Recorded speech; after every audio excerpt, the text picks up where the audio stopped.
गोरखपुर से बड़ी खबर सामने आ रही है। आपको बता दें, गोरखपुर पहुंचे स्वामी शंकराचार्य अभिमुक्तेश्वरानंद। गौ माता की रक्षा के लिए गविष्टि यात्रा का शंखनाद। गोरखपुर प्रशासन से 29 शर्तों के साथ मिली अनुमति। गोरखपुर से शुरू 81 दिनों की गौ सेवा यात्रा। शंकराचार्य हर दिन 5 विधानसभा क्षेत्रों में पहुंचेंगे। गौ माता को राष्ट्र माता का दर्जा दिलाने के लिए जन जागरण किया है। बड़ी खबर गोरखपुर से आ रही, जहां पर गोरखपुर पहुंचे स्वामी शंकराचार्य अभिमुक्तेश्वरानंद गौ माता की रक्षा के लिए गविष्टि यात्रा का शंखनाद किया गया। हमारी मुहिम का असर देखने को मिल रहा है। बंगाल के चुनाव में गौ हत्या की बात हुई कि नहीं हुई, बताओ? गौ रक्षा की बात हुई कि नहीं हुई?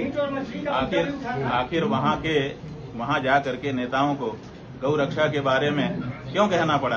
अगर हमारी मुहिम का असर नहीं है तो क्या है? पहले के चुनाव में कहाँ गौ रक्षा की बात वहां होती थी, अब हुई है।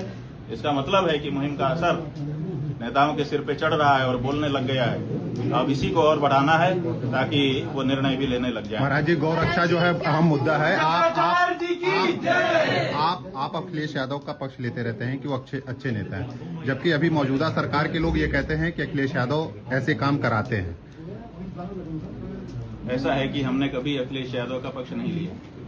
अगर आप हमारे ऊपर ये आरोप लगाएंगे तो हमारे साथ अन्याय होगा। हमने जिसकी अच्छी बात होती है उसकी हम प्रशंसा करते हैं और जिसकी बुरी बात होती है उसकी हम निंदा करते हैं। अखिलेश यादव ही थे जिन्होंने गणेश जी का अपमान काशी में किया था, सबसे मुखर होकर के। अगर उनका किसी ने विरोध किया था इस प्रदेश में तो वो हम हैं। उनको गद्दी से उतरना पड़ गया था। आप हमारे ऊपर ऐसा कैसे आरोप लगा सकते हैं? हाँ, उन्होंने जैसे अभी वहां पर सनातन धर्म के प्रतीकों पर माघ मेले में इस समय की वर्तमान सरकार के पुलिस ने प्रहार किया, उस पर उन्होंने जिनके ऊपर प्रहार किया गया था उनके बारे में संवेदना के शब्द कहे। ये तो अच्छा किया, तो जो अच्छा करेगा उसको अच्छा नहीं कहा जाएगा। लेकिन हमने इन टोटल ना तो किसी का विरोध किया है और ना तो किसी का समर्थन किया है।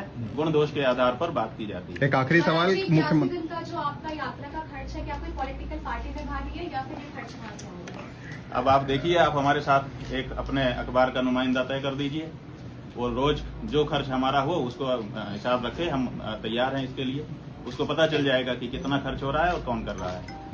हम चाहेंगे कि ये प्रश्न आप केवल प्रश्न उठा करके छोड़ न दें। आपके अखबार से हम अनुरोध करना चाहेंगे कि आप अकेले या आपके सभी पत्रकारों के, सभी चैनल के और सभी घरानों से तय कर दीजिए किसी एक पत्रकार को, वो केवल हमारी यात्रा में 81 दिन हमारे साथ रह करके हमारा हिसाब किताब देख ले। हम इस बारे में बिल्कुल भी झूठा आरोप अपने ऊपर नहीं चाहेंगे। महाराज जी, इस यात्रा में आप किसी गौशाला में पॉलिटिकल पार्टी हमारी यात्रा को फंड करेगी? इतनी छोटी सोच हो गई है प्रश्नकर्ता की। ऐसा ना करिए। एक आखिरी सवाल, ये पवित्र मुहिम है और बड़ी पवित्रता से चल रही है। गौ भक्तों के खर्चे से हम चले हुए हैं और उसी से हम आगे चलने वाले हैं। इसमें एक पैसा भी, 1 रुपया भी किसी दुष्ट व्यक्ति का नहीं हो सकता। इसलिए हम अनुरोध कर रहे हैं, फिर से एक बार अनुरोध कर रहे हैं कि आप सब पत्रकार लोग अपने अपने घराने में बात करके एक व्यक्ति नियुक्त करिए। एक पत्रकार हमारी यात्रा का खर्च, आवक और जावक दोनों रोज देखे और उसकी रिपोर्टिंग करे। ये बहुत जरूरी है। महाराज जी, एक आखिरी और आगे से अगर ये नहीं करते हैं तो फिर प्रश्न भी मत पूछिएगा।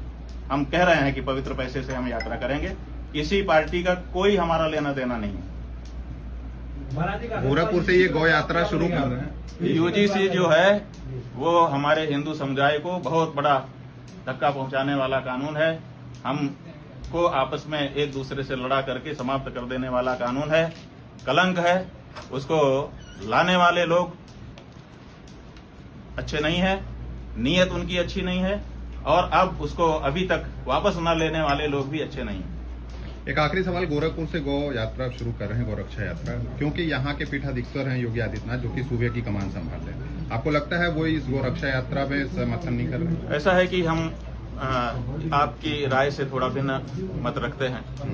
हमारा ये मानना है कि कोई भी पीठाधीश्वर जो सनातन धर्म के लिए अपने जीवन को समर्पित कर चुका है, सनातन धर्म की शपथ लेकर के पूरा जीवन अर्पित कर चुका है सनातन धर्म को, वो कभी भी धर्मनिरपेक्ष शपथ नहीं ले सकता। क्योंकि धर्म की शपथ और धर्मनिरपेक्षता की शपथ दोनों विरुद्ध हैं, दोनों एक साथ नहीं चल सकती हैं। तो इसलिए कोई व्यक्ति एक समय में या तो मुख्यमंत्री होगा और या तो वो पीठाधीश्वर होगा। दोनों अगर आप कहते हैं, आपकी इच्छा है, हम नहीं मानते, इसलिए इस समय वो मुख्यमंत्री हैं, वो बिल्कुल पीठाधीश्वर नहीं हो सकते हैं। महाराज जी, अब- ठीक है।